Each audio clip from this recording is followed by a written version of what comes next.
AphasiaAccess envisions a world where healthcare providers, businesses, and community leaders all know the tools that help people with aphasia navigate life. Whether that life exists in acute or rehabilitation care, ongoing services, or community life in general. As the person with aphasia moves from the hospital setting to an outpatient environment and then into the community, new communication goals are added.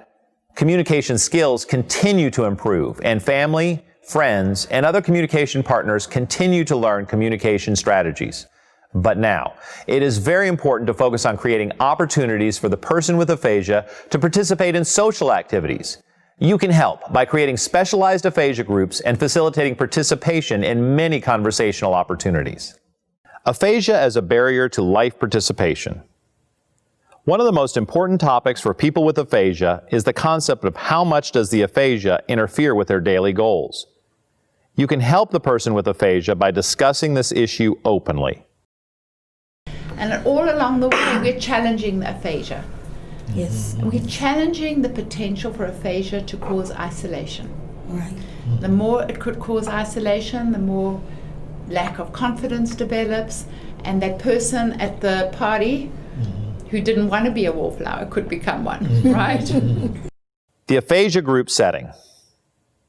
Aphasia groups provide a number of therapeutic advantages, including the support of being with other people who have aphasia, an opportunity to work on communication skills with a variety of conversation partners, and the chance to participate in special types of groups devoted to specific interests. Here are 3 of the most common group setting benefits. Number 1, connecting with others who have aphasia. When people with aphasia are able to socialize with others who also have aphasia, the disability of aphasia tends to fade into the background, and the focus moves to the topic under discussion or the task at hand.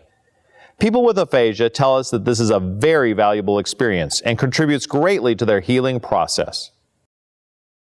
Did the aphasia change your readability, your ability with reading what you love? In the beginning it did. Yeah. The beginning, because, but I'm a person that push no matter what. I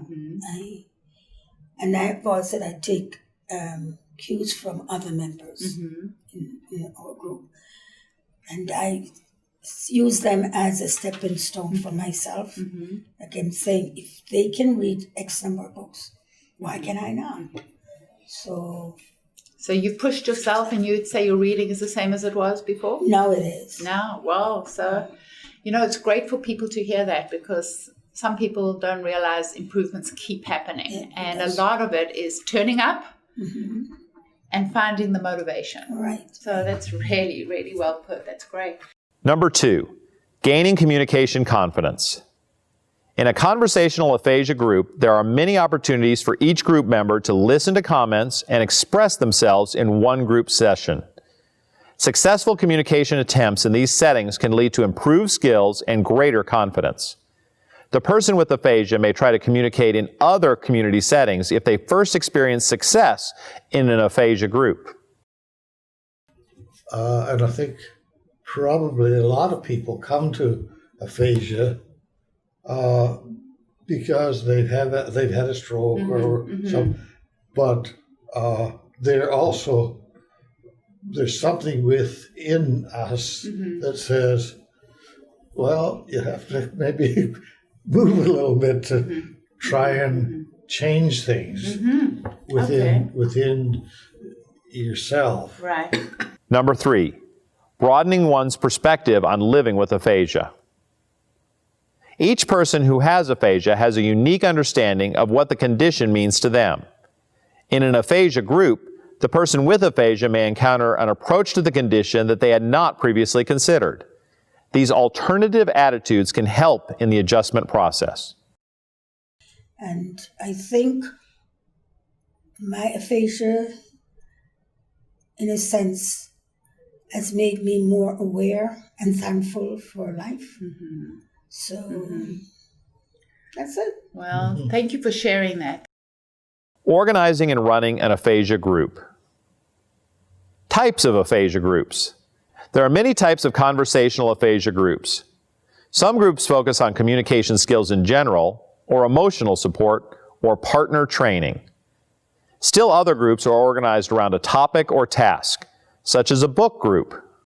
Every conversational aphasia group, regardless of the specific goal of the group, addresses the important goal simultaneously, including communication skills and practice, emotional support, and adjustment to the aphasia experience. People with aphasia have a variety of reasons for joining specific groups. It is helpful for the group leader to discuss these reasons explicitly so that everyone understands one another.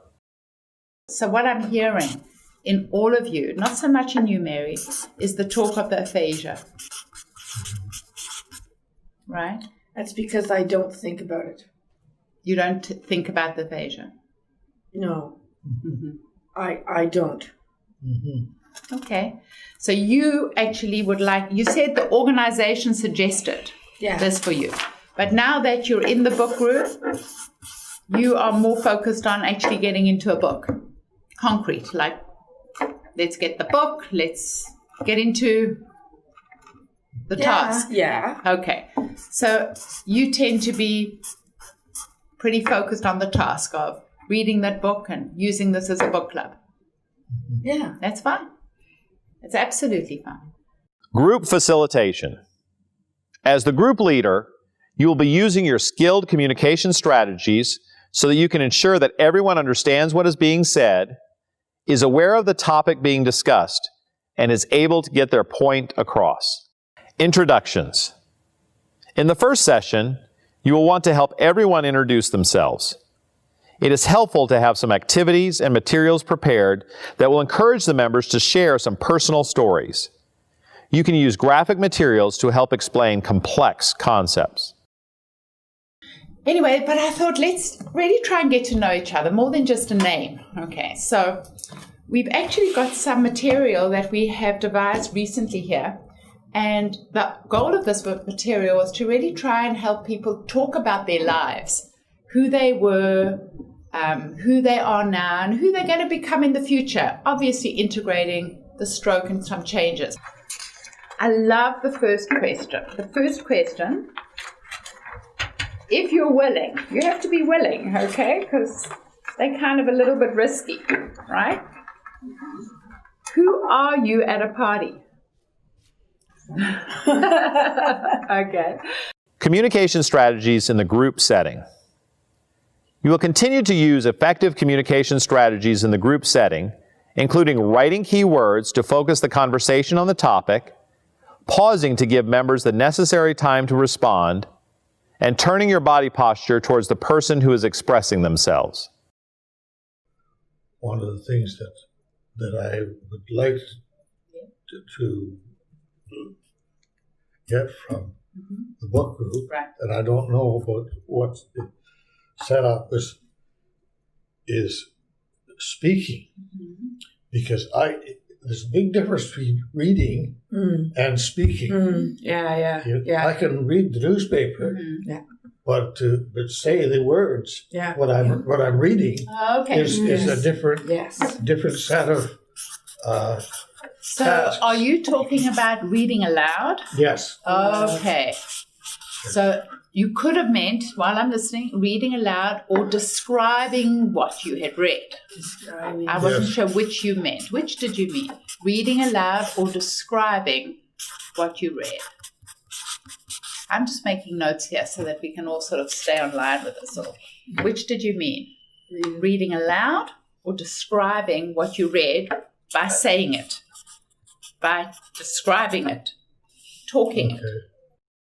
Making sure that everyone understands. As you would do in a one-to-one interaction, in a group setting, you will need to stop frequently to make sure that you understand what each person has communicated. In addition, you will also need to summarize and synthesize the main ideas so that you can move the discussion along. You, for me, listening to you talk, you're actually talking right into the middle of these two ladies' experiences.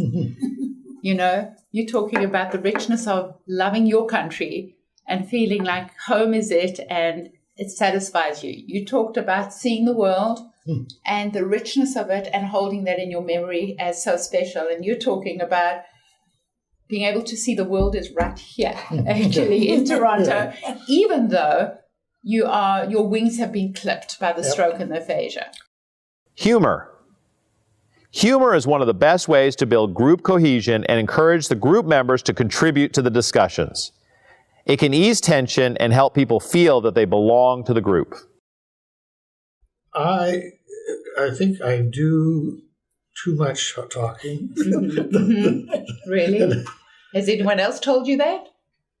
No, not Okay, especially at all. So I think they want to tell you that.